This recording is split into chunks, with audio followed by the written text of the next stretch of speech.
Hoje é 14 de fevereiro, dia de São Valentim, são 9 da noite e você está a ver o Comitê Central. Acho que o máximo que podemos fazer por si é, caso isto corra realmente muito bem, depois convidá-lo para subir e tomar um cafezinho, se calhar, talvez.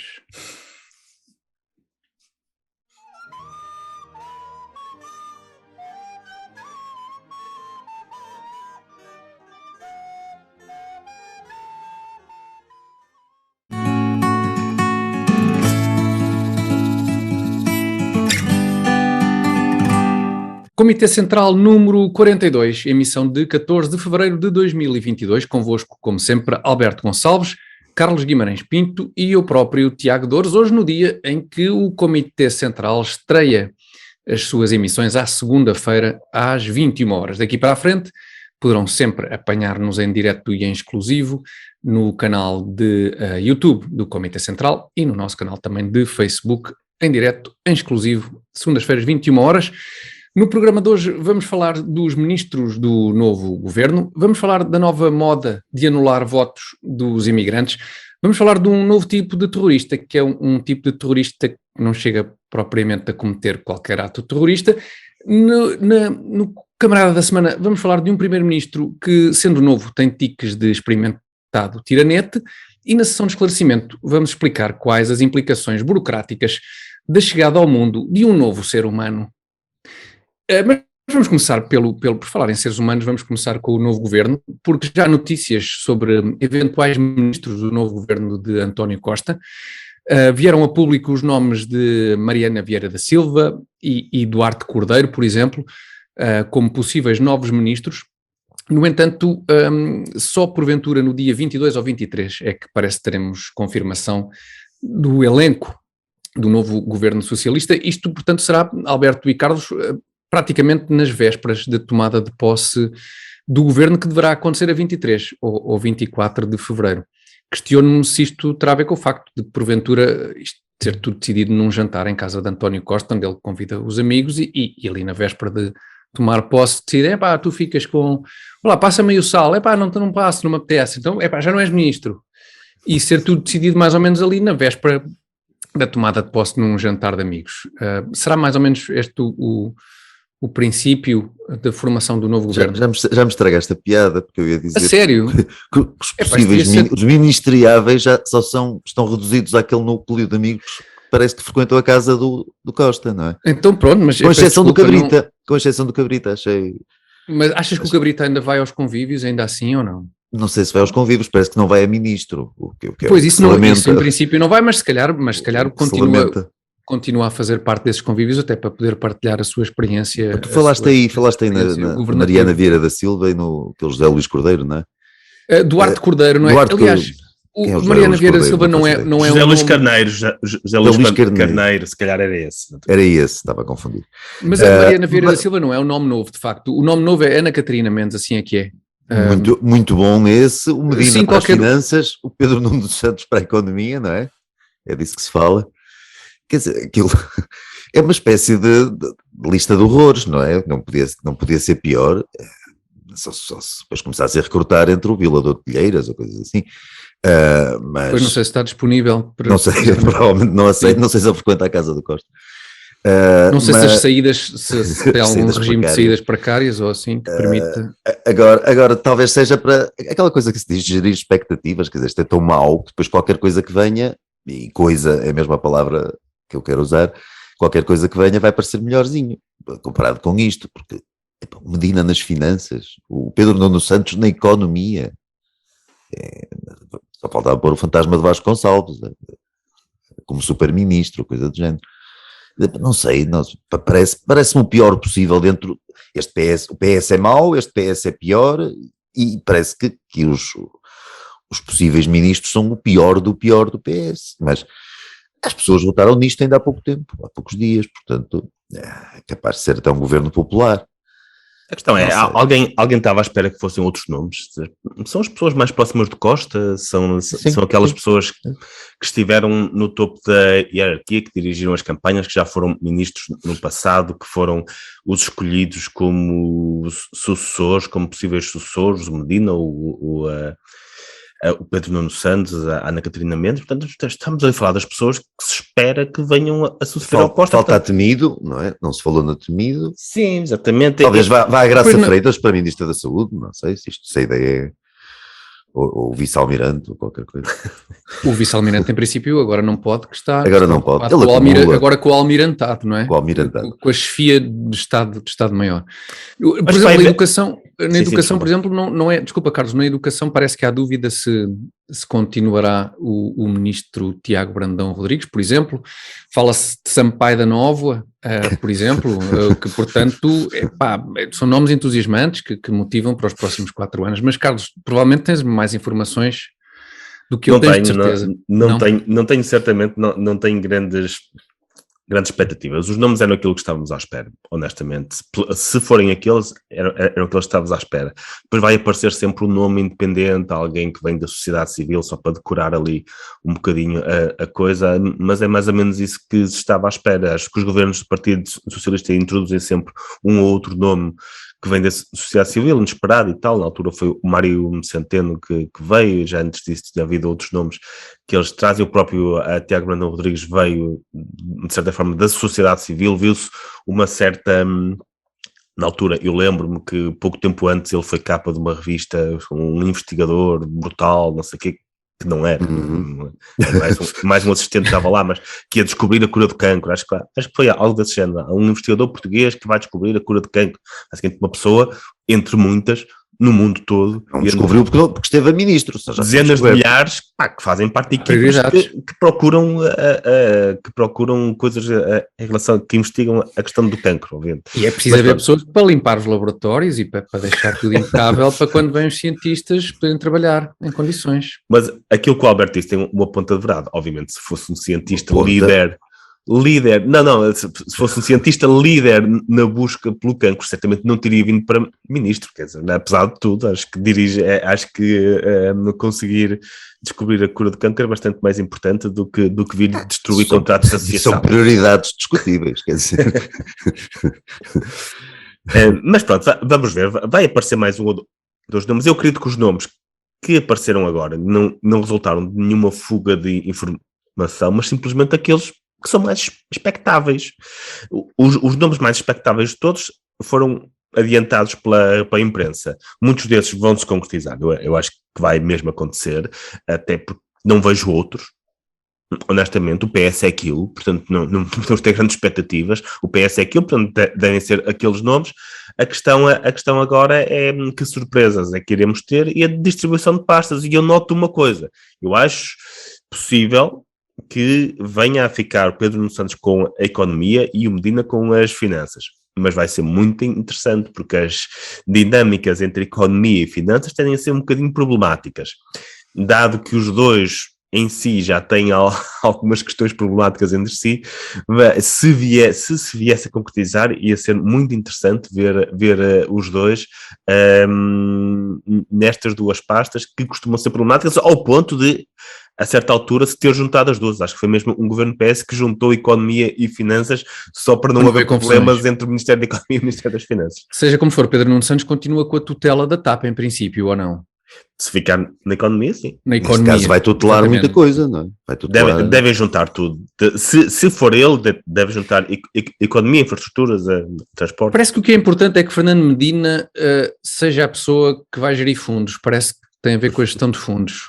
Fernando Medina, nomeadamente com os fundos que vêm da Europa, e não sei se de outros sítios, mas é disso que se fala, é de Fernando Medina ficar com essa responsabilidade. Como disseste também, Carlos Duarte Cordeiro, o diretor de campanha de António Costa, também foi promovido, digamos assim, ou será promovido em princípio, porque realmente é merecido, porque a campanha foi péssima, mas a vitória foi soberba, e segundo me parece também vai haver menos ministérios, portanto a este governo não se vai poder fazer a crítica que se fez ao anterior, de ser o maior governo de todos os tempos. Acho que vai haver cuidado a esse nível. Este vai ser só o melhor. Este vai ser só o melhor. Agora, desta vez, acho que optaram por fazer o melhor, sim.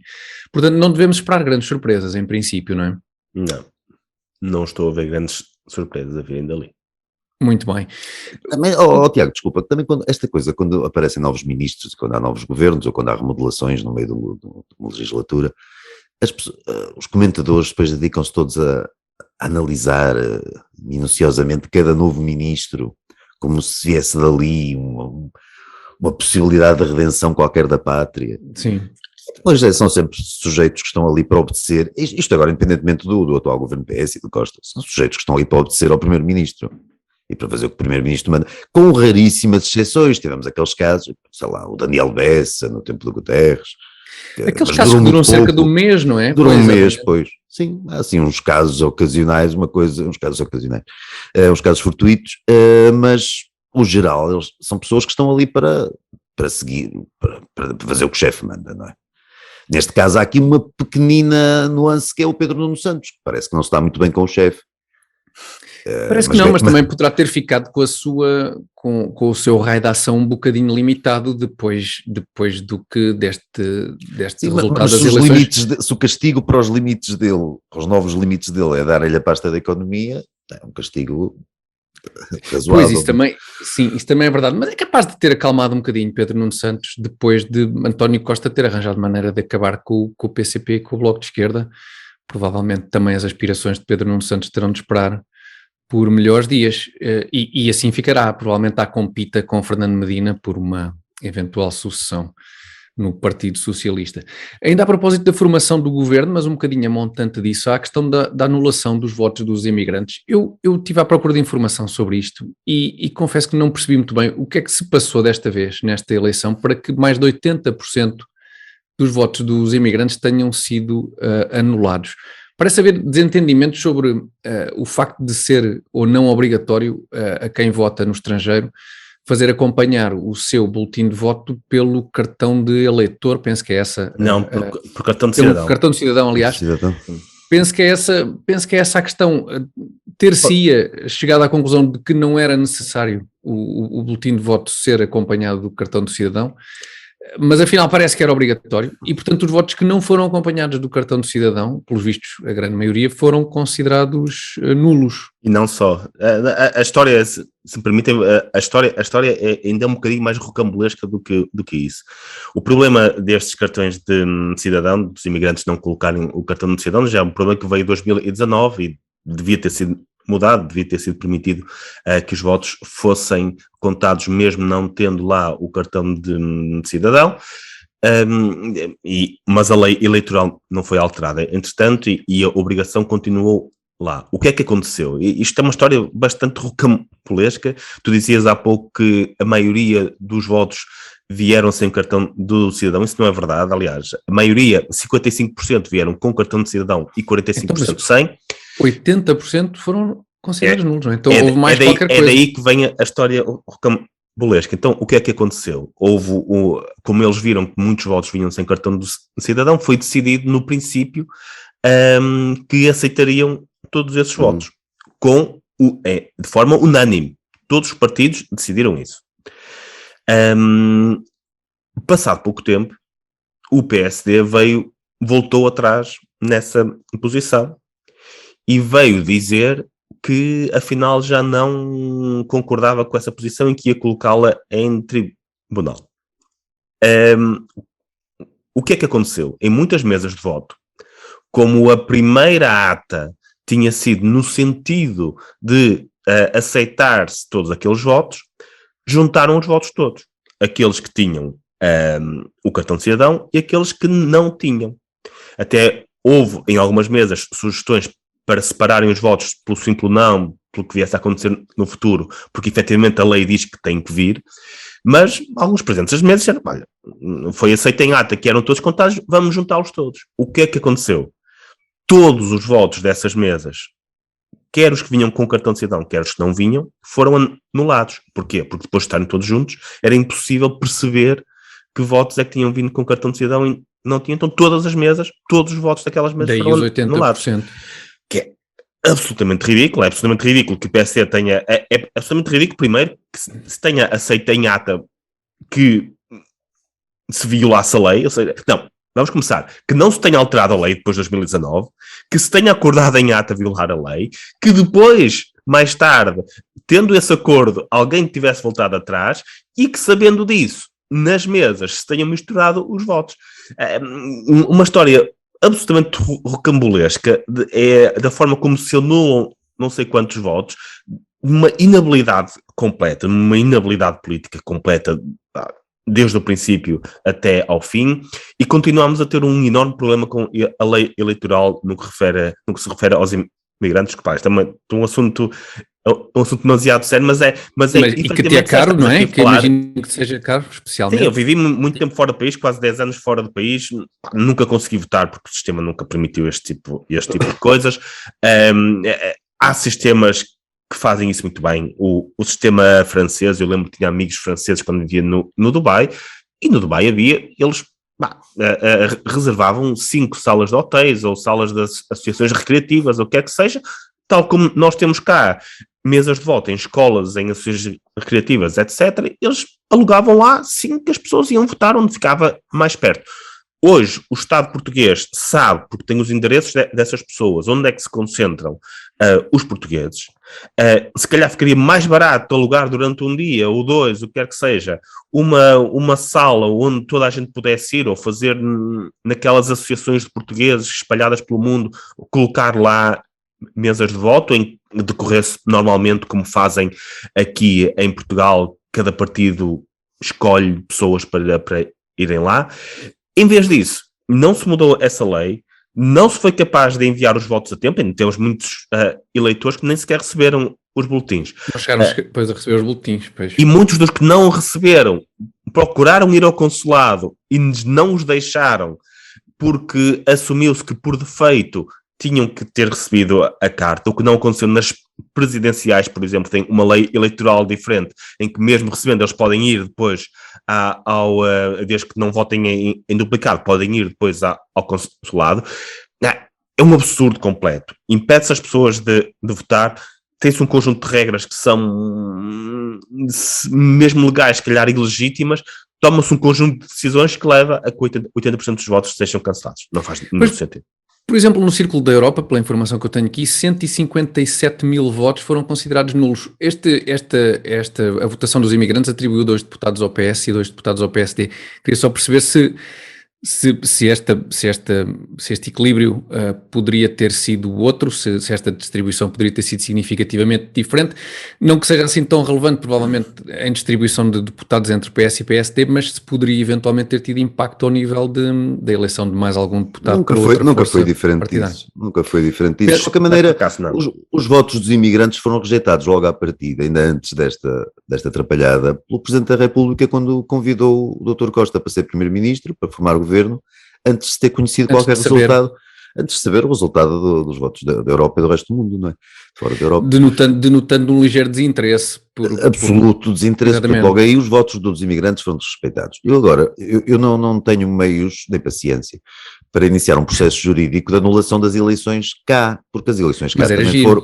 Era giro, tinha que ter vagar, mas porque as eleições cá também foram ilegítimas, porque nós fomos votar, eu falei isso às pessoas que estavam na mesa, nós fomos votar com máscara, que não tiramos durante o ato de voto. Eu perguntei aos senhores da mesa como é que sabiam que aquela pessoa que estava, aquele cartão de cidadão que era meu, e eles disseram, vê-se as feições e tal, não sei que feições, e pá, eu fui de boné e de máscara, parecia um assaltante. Portanto, já para provocar, tu também fazes tudo para provocar. Não, é um hábito. O boné é um hábito, a máscara nem por isso. Mas, ou seja, eles nem sequer tinham certeza que a pessoa que estava ali com o cartão de cidadão, que era o proprietário do cartão de cidadão, e mesmo assim votou-se. Não me parece que isto seja muito, que faça muito sentido, que se possa votar sem identificação, sem a identificação que não burocrática, que não unicamente burocrática. Eu podia ter achado um cartão de cidadão de outra pessoa, estar ali a exercer o voto em nome dessa pessoa que de certeza iria votar muito melhor do que eu, ou pior. E no entanto, estou meio a brincar, mas a verdade é que não percebo um ato presencial como o voto, que em Portugal é presencial, ou quase sempre, não ser escrutinado. Mas isso nunca houve, até há pouco tempo nós ainda votávamos com o cartão de eleitor, que acho que nem fotografia tinha. Portanto, não tinha, era um pedaço de cartão só. Não, era só um pedaço de cartão. Basicamente, a lei Carlos, eleitoral substituiu-se isso, mas substituiu-se isso justamente para que a identificação fosse mais fidedigna. Não foi para não termos mais um cartão. Não sei se tinha que ser acompanhado pelo bilhete de identidade, já não me lembro, sinceramente. Acho que tinha. Desde que as pessoas só vão votar uma vez, desde que aquele nome só seja arriscado uma vez. Claro. E desde que sim, claro que não haveria melhor. Eu percebo essa preocupação, mas é uma questão de princípio. Sim, claro. E era uma vontade minha também de poder chatear. Quer dizer, claro. E desde que portugueses que já tenham falecido não votem nenhuma vez, também, em princípio. Isso é um risco. Isso era outra questão, não era? Sim, agora é possível, e reparem como eu vou tentar ligar isto ao outro tema que tínhamos pensado falar nesta primeira parte. Só se o FBI mandou informação sobre quem tu eras, Alberto, para a mesa onde tu votaste e as pessoas sabiam que eras tu. Isto vem a propósito. Sim, desculpa, era possível que isso tivesse acontecido? Não, ias fazer a transição, eu já ia fazer a transição, sim, ia a propósito disto, exatamente, ia fazer a transição para o caso do jovem que foi detido e que tinha um plano para levar a cabo um ato terrorista na Faculdade de Ciências em Lisboa. O rapaz foi detido ainda antes de ter levado a cabo qualquer ato desse género. Eu gostava de ter a vossa opinião sobre isto. Como é que vocês viram este caso? Eu não tenho muito a dizer, mas se me deixares só dizer uma coisa. Eu vi uma fotografia que acompanhou as notícias e a fotografia era sempre a mesma, era da mesa de trabalho do rapaz. Certo. E que eu tinha um computador para de 1991. Ninguém tem computadores daqueles. Daqueles com um ecrã... Aqueles MS-DOS 386, não percebo nada disso, sim. Mas era daquelas relíquias que eu acho que já nenhum miúdo agora, nem miúdo nem ninguém tem um computador daqueles. Ou seja, a fotografia que ilustrava as notícias dava a entender, é falsa, não é? Sugeria que as notícias são assim estavam um bocadinho, não eram muito fidedignas. Não sei se as notícias estavam espetacularmente rigorosas e só a fotografia que era falsa, mas a fotografia de facto, o Carlos pelos vistos também viu, não foi? Sim. Porque o ambiente de trabalho não existe. Era uma fotografia que o próprio tinha publicado nas suas redes sociais, mas que não era do seu ambiente de trabalho, era um ambiente de trabalho que ele gostava de ter, cheio de imagens de anime, não sei o quê, claramente não era uma fotografia atual, não era atual, ou seja, condenaram um miúdo porque mas já condenaram por causa de coisas que ele se propunha a fazer, ou se tinha passado pela cabeça a fazer. Se me condenassem pelas coisas que já passaram pela cabeça a fazer, por aí, não digo na Faculdade de Ciências nem a transeuntes, mas outro género de coisas. Isto é um passo, todos presos. É um passo já mais à frente e é o último passo antes do Minority Report, não é?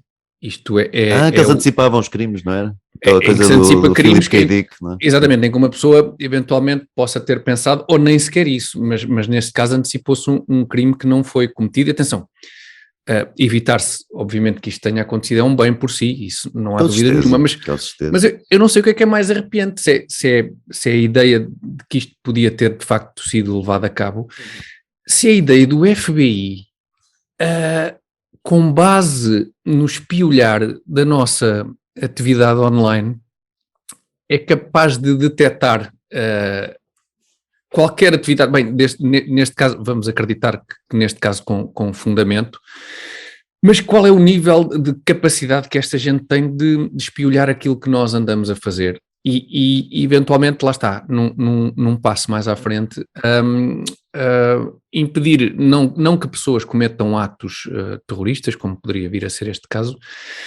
mas que cometam outro tipo de ato que possa ir contra o interesse ou a vontade de alguém, ou algum interesse institucional, ou não sei. O que é que vos parece esta capacidade que parece estar instalada de perceber com este nível de detalhe o que é que nós fazemos online?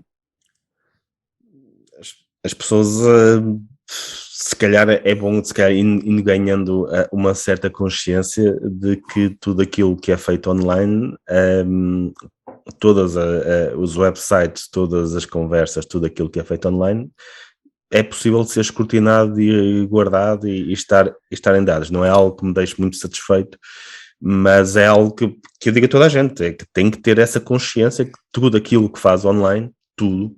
Pois, Carlos, esta capacidade está instalada, não é? A capacidade para controlar isso está instalada. Agora a questão é saber como é que ela é utilizada. É só essa a parte que falta esclarecer, não é? E ela é obviamente escrutinada por seres humanos, não é? Por seres humanos com falhas e com... haverá sempre regras. Com motivações, eventualmente. Eu lembro-me, não sei qual era a série, talvez o Homeland, em que de vez em quando apareciam os escritórios da NSA. Sim, penso que sim, é possível que sim. Não tenho certeza se é o Homeland, mas é que apareciam os escritórios da NSA em que estavam lá uns miúdos a ouvir toda a gente, né? e a analisar bases de dados e depois de vez em quando iam trocando coisas. Olha, esta miúda acabou de ver este vídeo sobre não sei o quê. Mais uma vez, nós temos que esperar que as coisas não saiam cá para fora e que haja alguma reserva da privacidade. Mas não podemos nunca ter a certeza disso a partir da altura em que temos coisas geridas por seres humanos. E esse, honestamente, é um receio. Daí nós precisamos de regras muito, muito claras e de responsabilização de quem tem acesso a estes dados, porque acho que já não vamos voltar atrás nisso. Acho que efetivamente até podemos oficialmente voltar atrás, ou seja, a dizer que existem este conjunto de regras, mas os serviços secretos vão sempre trabalhar num mundo à parte, sempre com as questões da defesa e por aí fora, vão sempre estar num mundo à parte em que efetivamente têm acesso a este tipo de informação. Isso vai acontecer. Em relação a este caso, acho que houve ali, parece-me, do pouco que fui vendo, que é um caso mais psiquiátrico do que propriamente criminal, parece-me. Posso estar enganado, mas parece-me, sim. Desculpa, Carlos, deixa-me só intervir aí na questão do caso psiquiátrico, porque nós temos assistido ao longo dos últimos anos, e também já houve quem tenha chamado a atenção para este ponto, em inúmeros atentados terroristas por essa Europa fora, em França, na Inglaterra, na Alemanha, em que normalmente, apesar de parecer haver indícios bastante fortes das motivações dos atos terroristas, são sempre apontados como casos psiquiátricos e nunca como atos terroristas.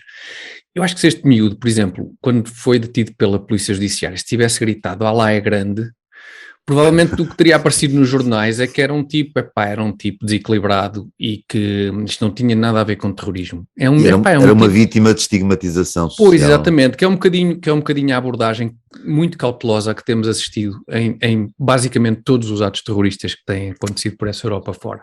Eu acho que neste caso, parece-me que toda a gente foi bastante perentória quando não chegou, comparativamente com esses outros tantos casos que têm acontecido por essa Europa fora, não chegou a acontecer qualquer ato terrorista, mas, no entanto, este rapaz foi rotulado como terrorista e nunca deixará para o resto da sua vida, de ser tratado como tal. Isso pareceu-me Aqui duas coisas que eu discordo. Uma discordo, o outro acho que há nuances, que é ele vai ser tratado assim para o resto da sua vida. Eu atrevo-me a dizer que daqui a 2 semanas já ninguém se lembra, portanto. Eu espero que sim. Honestamente, as redes sociais daqui a uns anos há uma velhinha que tropeça e o Bruno Carvalho não a vê e tal, e já se está a falar de coisa qualquer. Isso é um dos lados da moeda. O outro lado da moeda é precisamente pelas redes sociais não se apagar nada, não é? Não se apaga nada, mas também a informação é tanta, parte... Carlos, desculpa só interromper. Por falar no Bruno Carvalho, deixa-me só aproveitar isso. Espera, isso era outro tema que tínhamos, vais gastar já. Não sei nada disso. Não, por causa do Sporting. Não, do Big Brother, não sei nada. Não, é que quando foi aquela história do Sporting, da academia, não sei o quê. Exatamente. Também foi terrorismo, não foi? Também era terrorismo. Portugal anda desesperado, nós sentimos uma espécie de inveja assim meia morte. Da Europa civilizada, não é? Da Europa civilizada. Achamos que merecemos atos de terrorismo, então andamos a tentar qualquer coisa, a tentar identificar qualquer coisa que não é, obviamente, terrorismo. O caso do rapaz, porque não foi nada perpetrado. No caso da história do Sporting, uma dúzia de delinquentes andam à pancada lá com os jogadores, isso é tudo, é bastante condenável. Daí a terrorismo é outra coisa, mas nós queremos chamar terrorismo a qualquer coisa desesperadamente. E vimos na altura, andámos semanas a ver aquelas famigeradas imagens do grupo de Alcochete a aproximar-se, aquilo deu 6 milhões de vezes, o terrorismo em Alcochete. Nós queremos terrorismo em Portugal. Os outros não tiveram no Montijo, isto foi lá perto. É verdade. Nós a toda a força achamos que por algum motivo sentimos indignados por terroristas de facto, e a sério, islâmicos e de outras sortes quaisquer, não nos ligarem nada. E então estamos a tentar cavar um ato de terrorismo qualquer. Espero que nunca aconteça e que isto continue na base só da imaginação e do wishful thinking. Desculpa, Carlos. Eu ia acrescentar só uma coisa em relação ao que o Tiago disse, é essa divisão entre fanatismo religioso ou político de alguma forma e doenças psiquiátricas. Eu acho que em grande parte dos casos há tons cinzentos, que é para fazer algo deste tipo, quer seja um radical islâmico, quer seja o que quer que seja. É preciso ter um pouco dos dois, quer dizer, um tipo que se vai matar, até pode ser. Eu não estou a ver um tipo mentalmente saudável, por muito religioso que seja, aceitar-se, matar-se em nome disso. Não estou a ver, eu vivi mesmo que não sejam suicidas, podemos recuar, sei lá, às Brigadas Vermelhas e coisas do género. Aquela gente tem sempre uma pancadazinha. Pode haver uma questão de inimputabilidade ou não é? Pode haver uma questão de ter ou não consciência, mas em tribunal é outra coisa. Exatamente, não são exatamente sujeitos normais que raptam o primeiro-ministro italiano da época e depois matam um desgraçado e não sei o quê. Por muito que seja, independentemente da legitimação que eles dão aos seus atos, ou da ideologia ou da corrente religiosa em que se inscrevem, ou isso, que há pancada, deve haver pancada, suponho. Pessoas normais não costumam passar de onde é que isso assim começa? Que é, se é o radicalismo que causa os problemas psiquiátricos ou pessoas com problemas psiquiátricos já procuram... são atraídas por mais suscetíveis. Sim. Muito bem, era isto que eu queria. Se vale para o terrorismo, vale para aqueles cultos religiosos que depois acabam todos em os templos do sol e aqueles Waco e coisas do género. Sim, Jonestown e aquelas coisas todas. Exatamente. Bom, e aqui chegados, era importante abordarmos este assunto, acho eu. Aqui chegados, é hora de agradecer aos nossos patrocinadores, o Azeite Talismã e os Hotéis Vila Galé, pelo apoio que continuam a dar ao Comitê Central.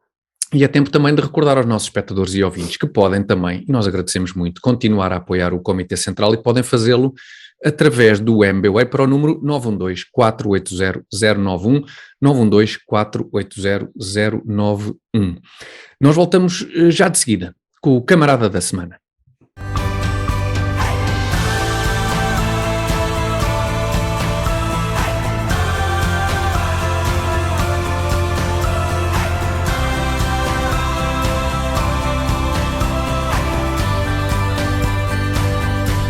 Ofereça bons momentos a quem mais gosta. Ofereça presentes Vila Galé.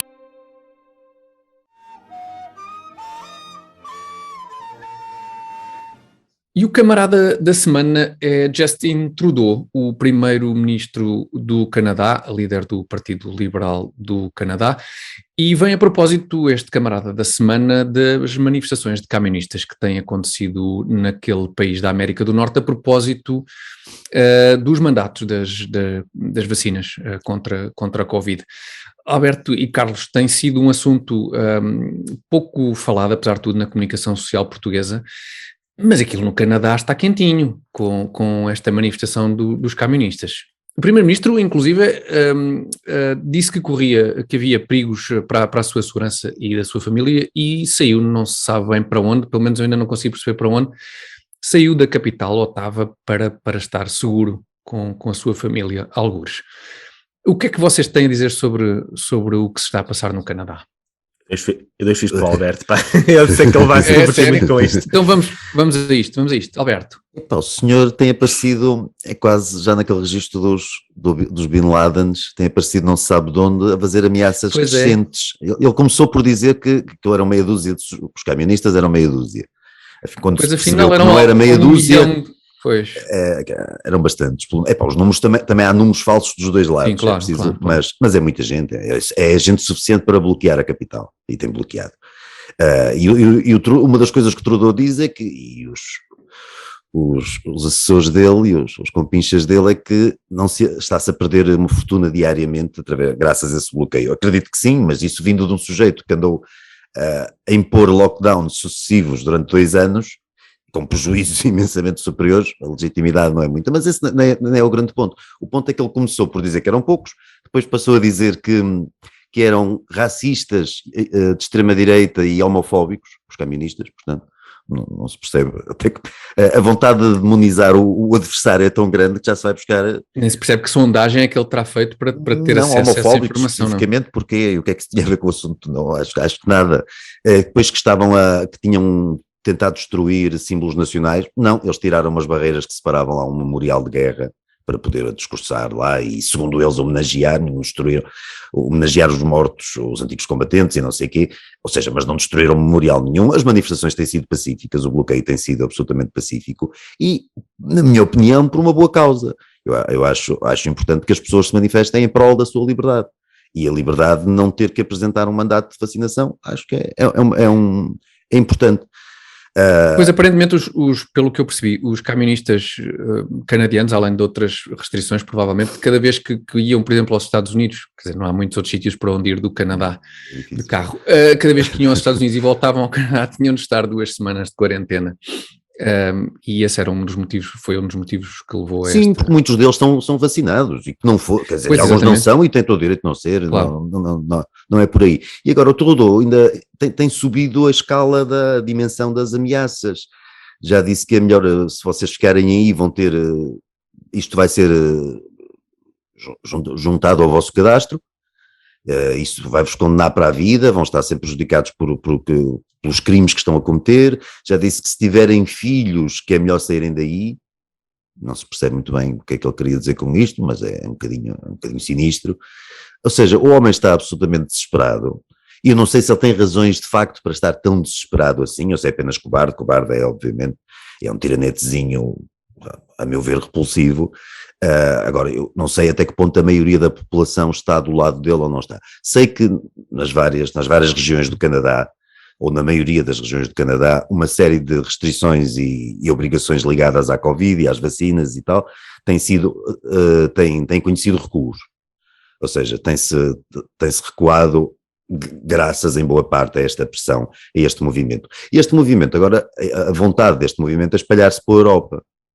Não sei se vai funcionar da mesma maneira, a mentalidade nos Estados Unidos e no Canadá, pelo menos de parte da população, é diferente do que se passa na Europa. Mas em Paris já podemos ver imagens altamente edificantes da polícia ali a dar pancada a manifestantes. Não sei se os manifestantes eram mais pacíficos ou menos pacíficos, não conheço, não sei exatamente o que se passou. Sei que ver pessoas na rua a levar pancada da polícia não é exatamente, sem estar a cometer crimes propriamente, não é exatamente a coisa mais bonita do mundo. E depois tudo isto com base num princípio que não faz sentido nenhum. A ideia de impor a vacinação ou de obrigar o mandato de vacinação para a pessoa ter direito a uma vida civil normal não faz sentido nenhum. Ninguém consegue explicar nos dias que correm qual é o problema que um não vacinado ao entrar num restaurante pode causar a terceiros. Mesmo os defensores das vacinas podem argumentar que ele está menos protegido do que as outras pessoas. E se apanhar a Covid pode ter uma versão mais grave da doença ou menos ligeira do que os vacinados. Tirando isso, ele não está a fazer mal a absolutamente ninguém. Não há um grau de contágio superior que venha de um não vacinado em relação a um vacinado. Não há. Isto é aquilo que se passou com aquele tenista, como é que ele se chama? Novak Djokovic. Na Austrália, fez-se, não que ele fosse causar qualquer problema, os australianos estavam todos infectados com Covid, os números eram avassaladores. No entanto, como o homem não tinha uma posição simpática para com as vacinas, achou-se por bem que aquilo é um mau exemplo. Alberto, isto no Canadá é muito grave, mas isso de proibir o Novak Djokovic jogar o Open da Austrália veio afetar definitivamente a lista dos tenistas com mais grandes slams ganhos de todos os tempos, porque o Rafa Nadal ganhou. O espanhol, não é? Portanto, isto é muito problemático, esta questão do Novak Djokovic. Fala-se muito do Canadá, mas assuntos a sério são estes. Sim, mas quer dizer que hoje em dia, mas só para terminar, quer-se punir o ato de, já nem é de ser vacinado ou não vacinado, é o ato de não se gostar da vacina ou não se ter confiança plena na vacina, isso já é suscetível de pena, de punição. E parece-me que Pois, chegou a um confiança ponto, absoluta, total e sem qualquer reserva. sem qualquer não é reserva. possível ter qualquer espécie mesmo de que não reserva. digas a reserva, é melhor não escreveres a reserva em algum sítio, que o FBI pode dar Pois com pode, isso não, e exatamente. denunciar. Sim. Estamos a chegar a e é curioso ver a esquerda totalmente do lado destes tiranetes, como o Primeiro-Ministro do Canadá. Não é assim tão curioso, é mais ou menos expectável que a esquerda esteja do lado dos O tiranetes. Partido Socialista Canadiano já demonstrou grande oposição a este movimento dos camionistas, que pelos vistos não correspondem ao clássico operário que é suposto partidos de orientação socialista, não, porque mais do que outros aquilo que os move é uma motivação que está fora do plano da esquerda atual, e a esquerda atual parece absolutamente empenhada em defender aquilo que eles chamavam de antes, com alto desprezo, a Big Pharma, não é? Por algum motivo, não sei se a Pfizer passou a financiar as festas do Avante por esse mundo fora, as equivalentes às festas do Avante ou coisa do género, mas de repente está toda a gente de extrema esquerda, mesmo vemos cá em Portugal, os extremistas de esquerda, de bloco de esquerda e tal, estão todos a favor da vacina de uma forma absolutamente cega.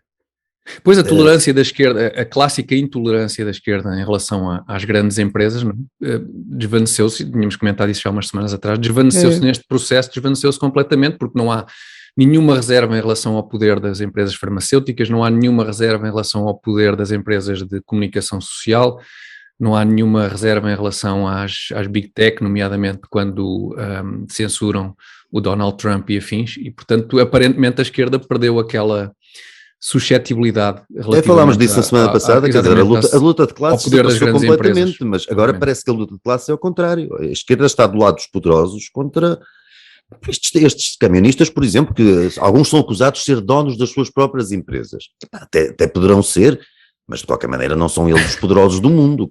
Sim, mas isto de ser camionista é muito complicado e nós cá em Portugal já podemos comprovar isso também. Se bem se lembram, no célebre bloqueio da Ponte 25 de Abril, que acabou por ditar o fim do governo de Cavaco Silva, os camionistas foram heróis nessas circunstâncias. Mas em 2019, já os motoristas das matérias perigosas, foram repreendidos. Tudo depende de quem está no poder, não é? Exatamente, foi os portugueses, disse António Costa na altura, mostram revolta e incompreensão em relação aos camionistas das matérias perigosas.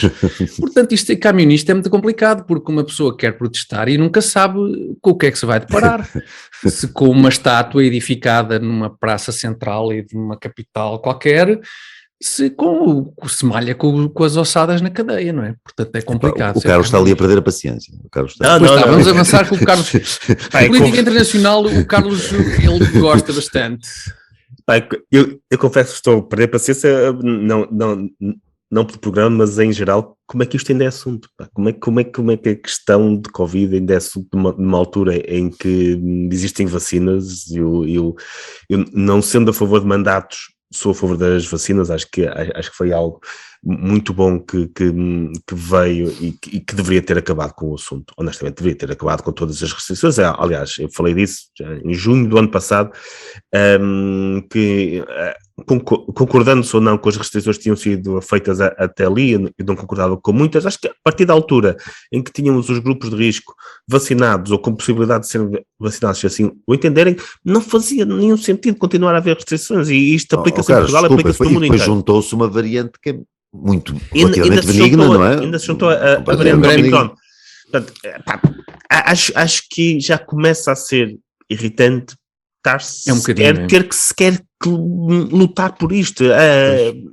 Já deveria ter acabado. Nós hoje temos 50 mil pessoas que se infectam todos os dias, mais aquelas que nem sequer fazem, que não sabem, não se testam, ou não informam dos testes e morrem. É a melhor forma de não ter Covid, é não fazer teste nos dias que correm, porque estamos a falar.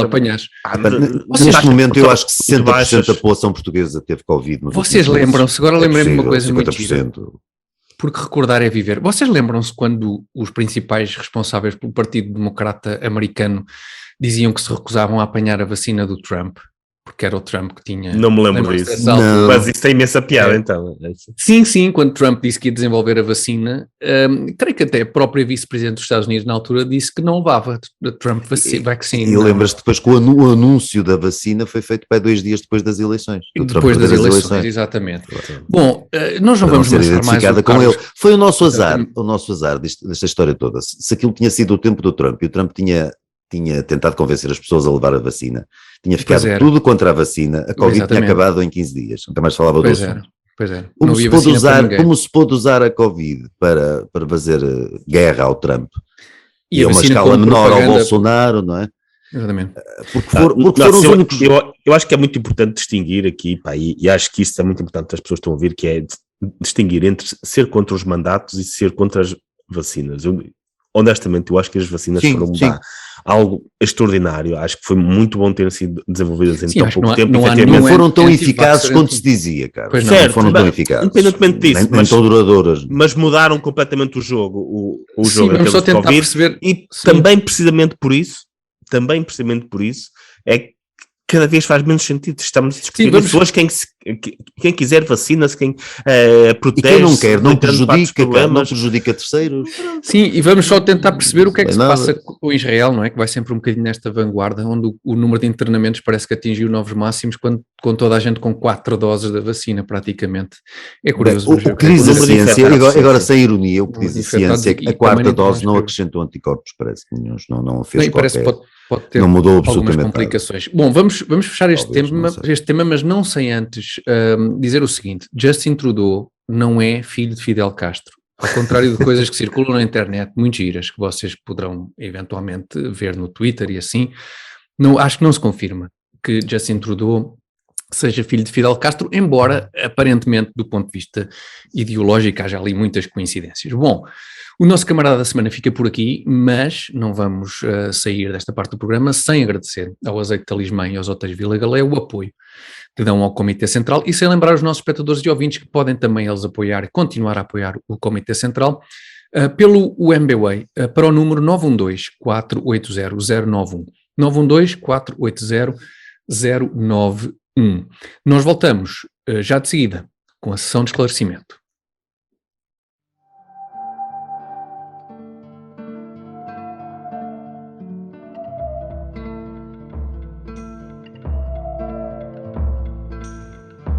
Campo Sábio, ninho de raízes escolares, tu que vês fonte em cada socalco vivo, tu que há tanto hospedas a grande ousadia desta pequena árvore, deixando-a crescer escondida, sentindo-a maturar ao sol, lembra-te como no seu fruto abunda um néctar que alumiou dinastias e condados, serviu impérios e califados, nutriu nobres e pastores, saltibancos e trovadores. O nosso ouro líquido, hoje unindo aldeias a metrópoles no elevo de um sabor único, Campo Sábio, a tua bondade, aliada à energia do nosso zelo, constrói uma tradição que é já talismã.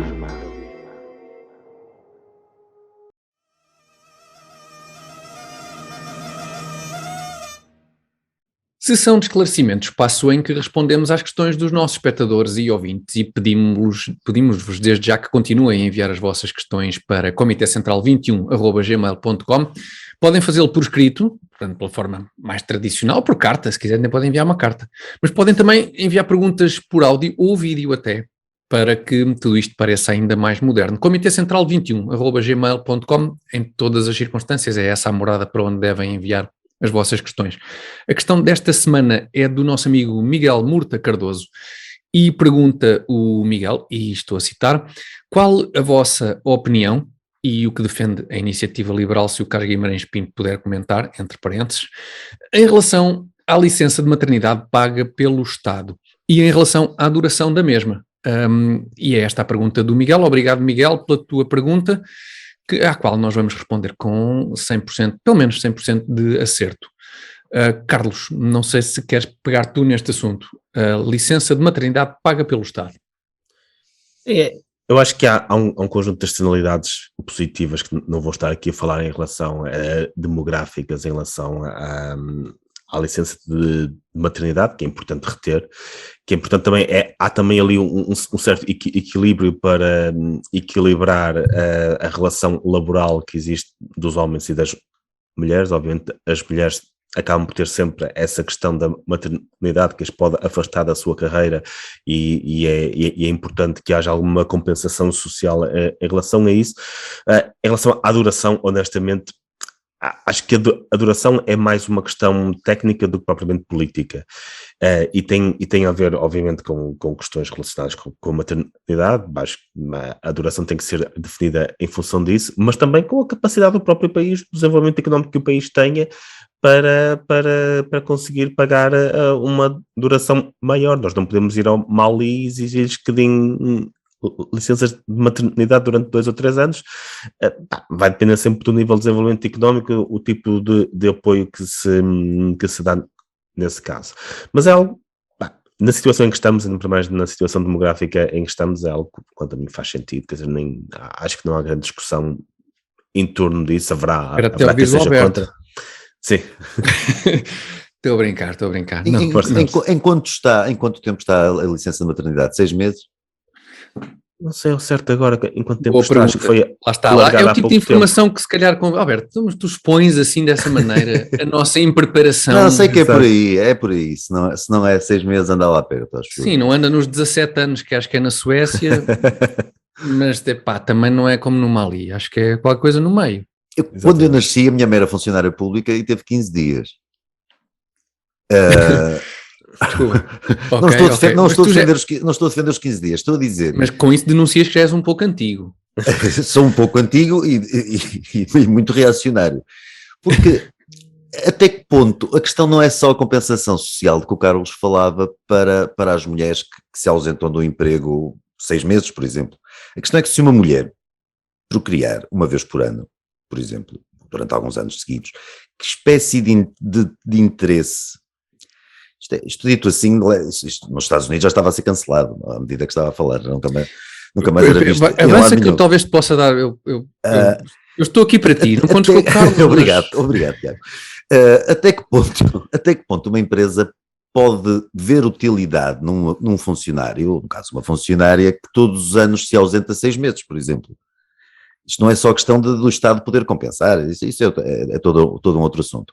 Até que ponto a ausência dessa pessoa, ano após ano, em metade desse ano, a que se juntam depois se calhar mais as férias, mais isto e mais aquilo, até que ponto essa pessoa faz falta à empresa, de facto? Se em 7 anos, por exemplo, tiver 3 filhos, ou 4. Deixa-me só estamos aqui a falar de uma licença geral, portanto, de uma questão geral que se aplica à maioria, e a falar se deve ser excluída por casos que são extraordinariamente excepcionais. Estamos a falar em casos extraordinariamente excepcionais. Uma mulher que tenha 3 filhos, numa idade fértil, é excepcional. Nos casos não é norma, mas não todos os anos, quer dizer, ter um filho. Não, mas quer dizer, em 7 anos ou 8 anos ter 3 filhos, não é assim uma coisa extraordinária. Mas isso é entre a relação entre ela e o seu empregador. Estamos a falar da licença de maternidade, que deve ou não ser atribuída. Certo, acho que deve, com certeza. Agora também, os 6 meses também obviamente não chegam, tal como aos 15 dias da altura, da época em que eu nasci, não chegavam para nada, 6 meses também não chegam para exatamente criar um filho, não é? Também, não, tecnicamente... Também diz que não. Depois há creches infantárias e por aí talvez aos 6 meses a criança não vá à sua vida ainda, não é?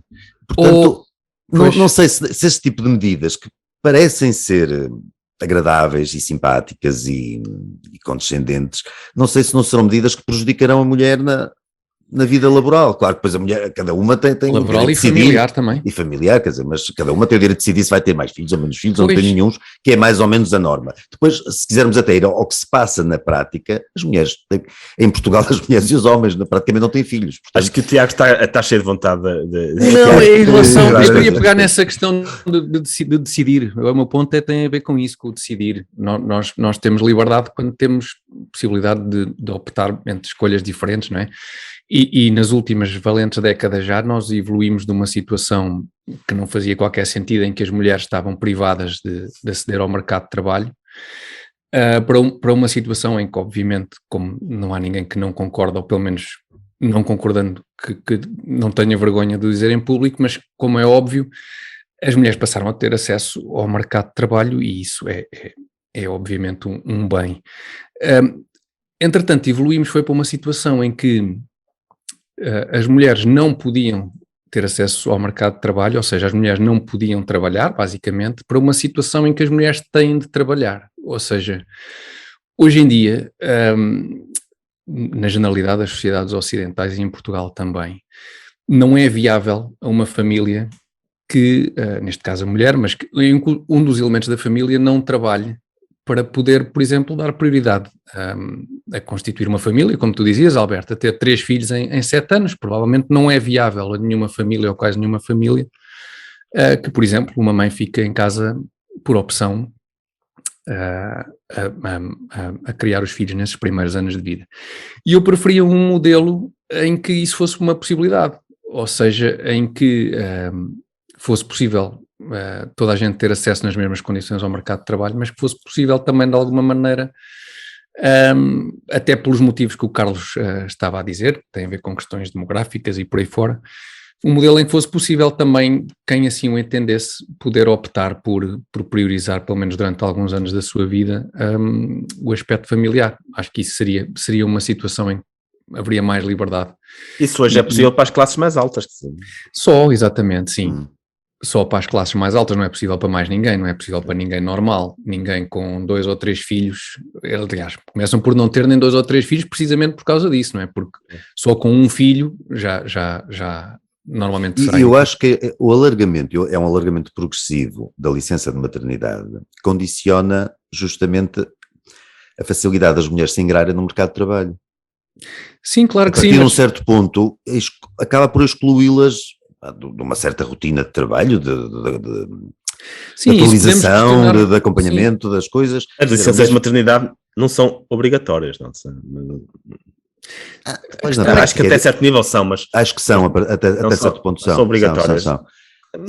Mas acho que é assim, no papel de pessoa que já passou o tempo, já tirou sabáticas bastante superiores à licença de maternidade e depois voltou ao mesmo trabalho de fazer coisas muito parecidas. Honestamente, esta é uma questão mais social do que propriamente política, mas não vejo isso como uma grande... Dependendo, lá está, das carreiras que se tem, obviamente, do tipo de emprego que se tem, mas eu não vejo uma funcionária de uma repartição de finanças se ficar 6 meses fora depois...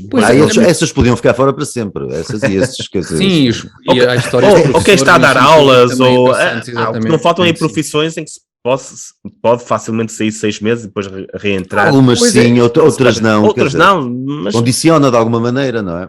Sim. E há um período mínimo que se é obrigado a aceitar. Eu não sei exatamente qual é esse período, mas eu acho que não anda longe desses 6 meses. Sim. Pois é pena, acho eu, toda a nossa perspectiva sobre este assunto ser um bocadinho, na minha opinião, a perspectiva do como é que se resolve estes empecilhos, que é ter filhos, como é que se encaixa isto da forma menos prejudicial possível para uma carreira profissional. Eu acho que era giro se isso não fosse uma preocupação tão grande. Se pudesse optar, se de facto essa opção tivesse em aberto, e principalmente porque isso é uma pressão gigantesca para as mulheres e eu acho que não as faz especialmente felizes, porque espera-se de uma mulher com 35 anos que tenha atingido o topo da sua carreira, porque se porventura quiser ter filhos é bom que isso já tenha acontecido e portanto esteja em condições de poder abdicar uns anos se calhar de trabalhar para depois poder voltar à sua vida profissional e portanto penso uma pressão gigantesca sobre as mulheres para poderem resolver a sua vida toda num espaço de tempo muito curto, pressão que os homens não têm, não é? Por norma. Mas isso era quando as mulheres podiam ser mães, agora parece que isso vai ser proibido e agora pois é isso, mas é exatamente. São pessoas lactantes, não é? Sim, e não tem que ser mulheres, atenção, e não tem que ser mulheres, era o que faltava. Pelo menos em teoria os homens também são livres de ser grávidos, na prática já têm usado o emoji do homem grávido, vocês ou não? Não conheço o emoji. Agora há um emoji de indivíduo grávido, portanto, quando quiserem enviar. Eu não uso emojis porque uma vez que sou adulto e sei escrever mesmo, mas já há um emoji do indivíduo grávido. Mas pronto, acho que era isto. Carlos, tu tens mais qualquer...